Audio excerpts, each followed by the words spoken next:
Hey guys, what's up? It's Eric with RU Game, and today I am going to talk about 7 Days to Die. This game just came out on the 28th. It is for Xbox One and PS4, and before that, it was exclusively on PC. Now, I played the game a lot on PC, and I loved it. I think I have over 100 hours in it. Me and my friend used to play it all the time. So I figured I'd just pick it up on Xbox to see if it was any different, and just because I wanted to play it again. I don't really play on PC a lot, so I figured if I picked it up on Xbox One, I'd play it a little more. And I have been playing it a lot. So what I'm just going to do for you guys is go over the basics of the game, go over the pros and cons, and then tell you what I think about the game and if I think you should pay full price for it at this time.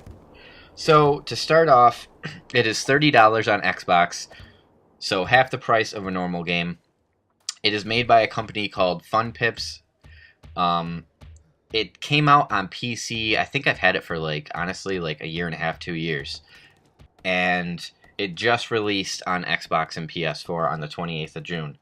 The basic idea of the game is just, it's a survival sandbox game with a little more of a story than Minecraft. It's kind of the same as Minecraft. I like to talk about it in terms of Minecraft for adults because it's more mature, I guess. Basically, what you do in the game is you survive, try to stay alive, you build, you find stuff, you craft everything, and every 7th day in the game, there is a huge zombie attack on the 7th night. So there's an actual time system in the game. There's a day system also. There's day and night. Zombies are more active at night, and they can do more damage and run faster and all that. There's also more intricate elements, like you can overheat or you can freeze to death. You have a food and a water meter. If you're, for instance, dehydrated, you can't really run. There's a stamina meter. There's a health bar. Every time you die, your health diminishes a little bit. Your max health, I think the lowest it can go, though, is 70 on the normal mode.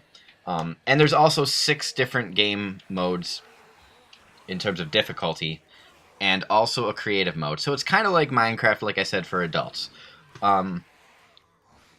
Basically, what I want to talk about with this game is whether I think it's worth $30 on Xbox. And in terms of what kind of games I like to play, I definitely think it is. I'm really into sandbox survival games like Minecraft. And Minecraft I don't really play as much because I kind of get bored easily. It's a little kiddish, so unless you're playing with friends, it gets boring. And that's kind of the same thing with 7 Days to Die, is if you are playing alone, it can get really, really boring. With a bunch of friends, or even one other friend, it's really fun. There's actually a functionality where you can host a private server. There's also a single-player game, but you can host a private server, invite your friends. You can see where they are on the map if you send them a friend request. You can mark locations on the map and save it so that your friends can see locations. Like if you find a store, you could say, hey, I found a store over here. I marked it with this symbol. And they can go find it and pick some stuff up. So that's cool. It's a little bit challenging. It's a little more challenging than Minecraft, even on the easiest difficulty. It is really easy to get overwhelmed and die with just 1 or 2 zombies attacking you, because they do so much damage when they hit you. And they can actually injure you and cause bleeding damage, and you bleed out and die. In terms of cons, really the only things I can think of, like I said before, is if you are playing alone, it can be really, really boring. It's kind of a lot of searching and finding materials in the first few days. And if you're really not into sandbox games or survival games hardcore like I am, then I could see it as one of those kind of games like Minecraft, where you'd play for a few hours and then turn it off, because there's so much that you have to do before it actually gets a little interesting, and you start to be able to use the cooler things like guns and bows and stuff like that successfully.